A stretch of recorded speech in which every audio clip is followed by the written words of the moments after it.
Hi guys, and welcome to my channel. In today's episode we're in the center of Brussels, and more precisely in a park called the Parc Royal.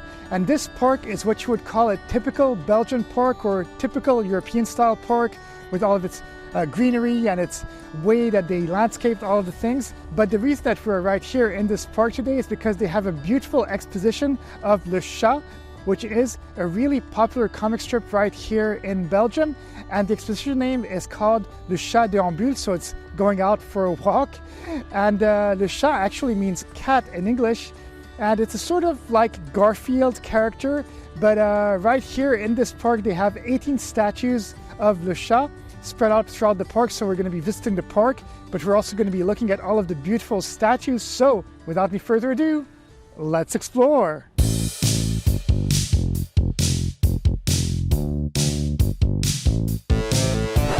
Nestled in the heart of Brussels lies Brussels Park, a green haven with roots tracing back to the 18th century, when it was originally designed as the garden of the royal palace. Over time, it has evolved into a cherished public space adorned with historical statues commemorating pivotal moments in Belgian history.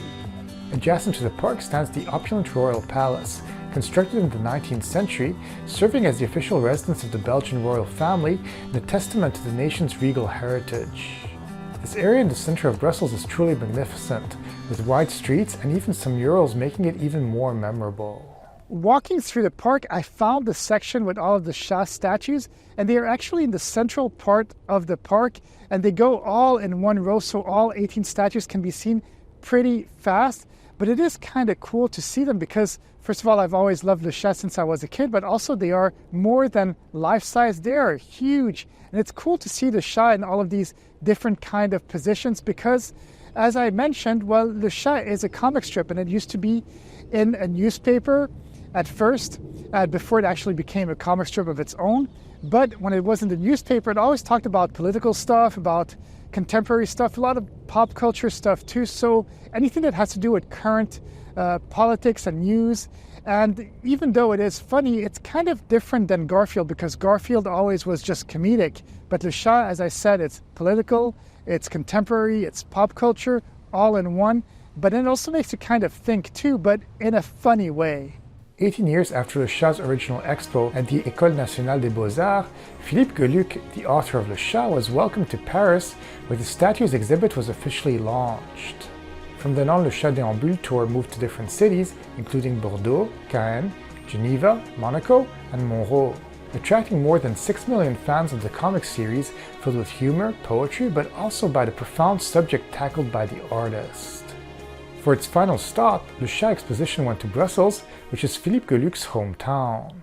Sometimes art mimics reality, and right here, there's my favorite statue of the day, and it's Le Chat under an umbrella, just like me, because, well, it's typical Belgium, and in Belgium it always rains. We actually have 4 seasons in Belgium, pretty much almost every day. It can be sunny on the same days as it's raining, as it's very windy, and sometimes if we get lucky we can even get some snow. But today it's actually pretty pleasant, there's not too much wind, and it's just kind of ironic and beautiful to see a statue that kind of represents Belgium so well. What's interesting about Belgium's dynamic weather is that it often shifts through multiple seasons in a day, making rain quite common in this region of the world. However, it does lend a unique charm to strolling through the Parc Royal. Amidst its diverse areas, visitors encounter not only the Chat exhibit statues, but also around 60 older sculptures primarily inspired by Greco-Roman mythology. The oldest, for the most part, come from the Park of the Castle of Tervuren, from which they were moved at the time of the owner's death. These sculptures have paid a heavy price due to wars, vandalism, and pollution, leading to them mostly being replaced by copies. Originally, the statues were painted in grey or French stone tones. It wasn't until 1921 that, yielding to fashion, a systematic stripping program was put in place. One thing that I really love about European parks is that you're always going to find some interesting structures. And right here, behind me, we actually have a bandstand. And this building was actually built back in the day in order to have bands and orchestras play their music. And yes, it is actually still used up to this day, but obviously since we are in Belgium and it rains quite a lot and the weather is not always pleasant, this bandstand is actually usually used during the summer, But if you look at the architecture of it, it is really pretty here in the park. And then you can see obviously all of the seats where people would sit down and enjoy all of the music. But this is, again, what I really love about Europe is the fact that it has a lot of history. And even though this building is really old, it's still used up to this day, and people can enjoy it and look at all of the cool paintings and little sculptures that it has. And yeah, it's just so typical of Europe. Also in this park, there are a couple of wooden structures that house a semi-outdoor cafe. At the time of filming, due to the weather, this cafe was closed, but on better weather days, this can be a really fun place to enjoy the park and the surrounding nature. Regarding Le Chat statues, it's impressive to see how big they are and how each represents something fun and sometimes political.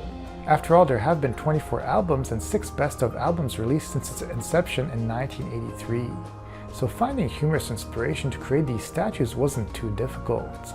On an interesting note, each statue is made of bronze and weighs around 2.5 tons. Even though I like to call this park Le Parc Royal, or the Royal Park in English, it's actually called Brussels Park nowadays.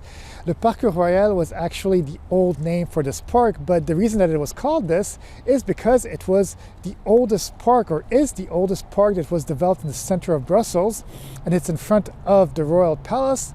But because it is royal, everything is kept super beautiful right here. Everything is maintained to a T. If you come here during the summer, they even have more things because there's a big fountain and stuff, because now it's cold, it's raining, so the fountain is empty. But during the summer, you can see it in all of its glory. 2 water basins are located in the park. A main one constructed in 1855 and an octagonal one constructed in 1780. 8 busts of Hermes, considered the herald of gods in ancient Greek religion, are located next to the fountain. Another great treasure that is found right here inside the park is Le Théâtre du Parc, which is the park theater, which has existed since 1782.